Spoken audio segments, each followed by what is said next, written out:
Assalamualaikum dan salam sejahtera semua kepada pensyarah dan rakan-rakan. Terima kasih Anis kerana sudi meluangkan masa hari ini untuk sesi temu bual hari ini. Jadi hari ini kita akan melihat tentang alat kemahiran berfikir yang terdapat di dalam subjek GKEB 1072, terutamanya dengan memberi fokus kepada peta minda.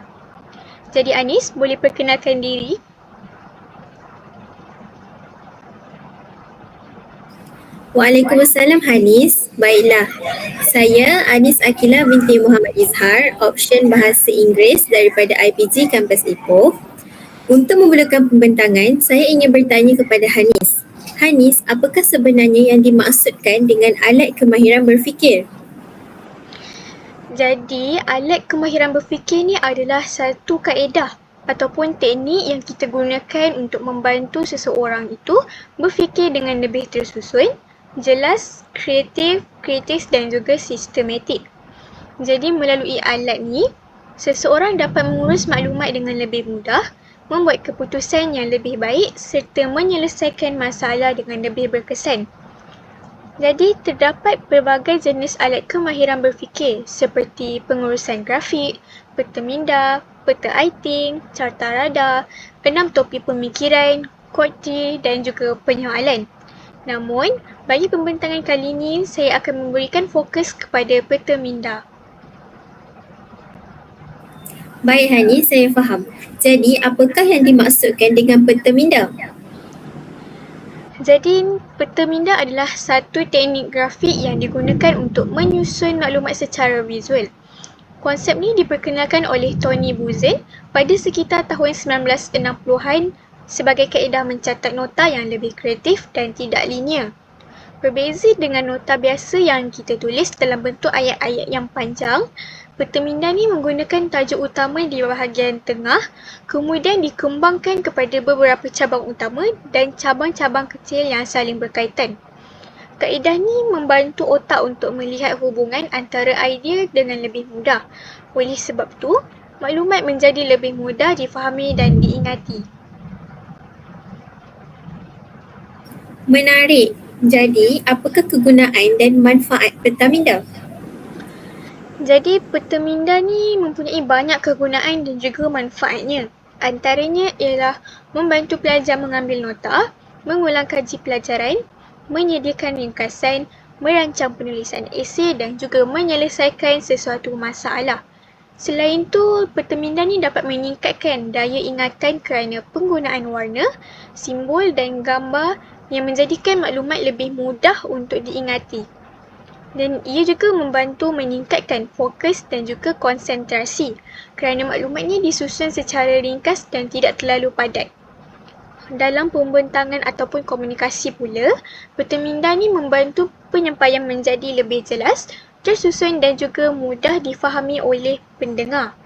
Secara keseluruhannya, peta minda ni bukan sahaja sesuai digunakan oleh pelajar, malah juga oleh guru dan juga individu yang ingin mengurus maklumat dengan lebih berkesan. Kalau begitu, saya ingin bertanya, bagaimana pula cara untuk membina sebuah peta minda yang baik? Terdapat beberapa langkah mudah untuk kita membina peta minda. Pertama, kita perlu menentukan tajuk utama dan meletakkannya di bahagian tengah halaman. Tajuk ini boleh disertakan dengan gambar ataupun simbol supaya lebih menarik. Kedua, kita bina hingga 3 hingga 5 cabang utama yang berkaitan dengan tajuk tersebut. Ketiga, daripada setiap cabang utama, kita tambahkan cabang-cabang kecil yang mengandungi maklumat sokongan ataupun huraian yang ringkas. Seterusnya, kita menghubungkan setiap cabang menggunakan garisan supaya hubungan antara idea menjadi lebih jelas. Akhir sekali, menggunakan warna, simbol dan juga imej untuk menjadikan peta minda ini lebih menarik serta membantu meningkatkan kefahaman dan juga daya ingatan. Selain melukis secara manual, kita juga boleh menggunakan aplikasi digital seperti Canva, Xmind atau MindMeister untuk menghasilkan peta minda secara lebih kemas. Baik Hanis, dalam slide ini terdapat satu contoh peta minda tentang Rancangan Pendidikan Malaysia atau RPM 2026 hingga 2035. Boleh Hanis terangkan sedikit?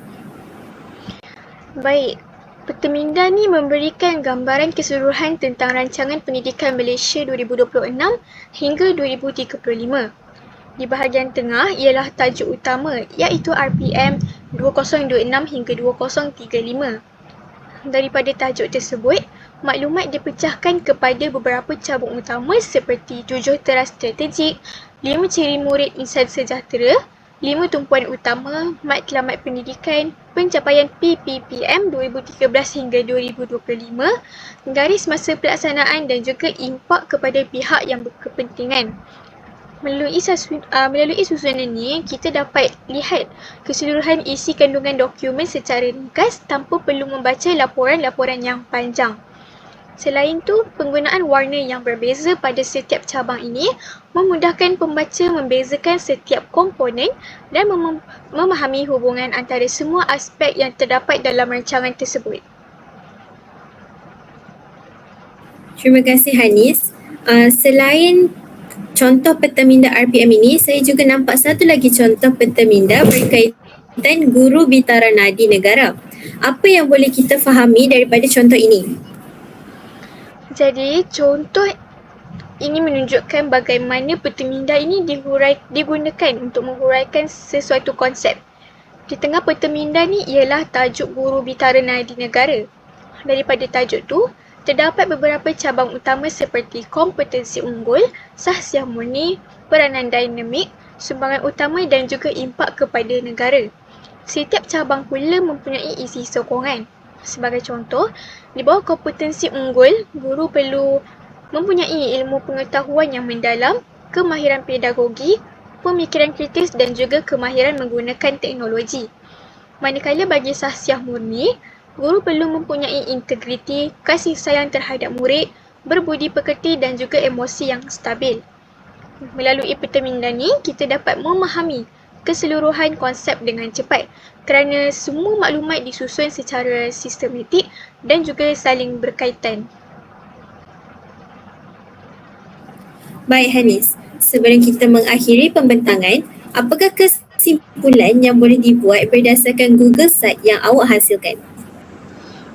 Sebagai kesimpulannya, peta minda ni merupakan salah satu alat kemahiran berfikir yang sangat berkesan untuk menyusun maklumat secara visual dan digunakan oleh semua orang. Kaedah ini membantu kita untuk memahami, mengingat dan menghubungkan idea dengan lebih mudah. Selain itu, peta minda juga menjadikan proses pembelajaran kita lebih menarik, kreatif dan juga sistematik. Oleh itu, kita digalakkan menggunakan peta minda sama ada ketika kita belajar, membuat ulang kaji, merancang tugasan maupun semasa membuat pembentangan tugasan.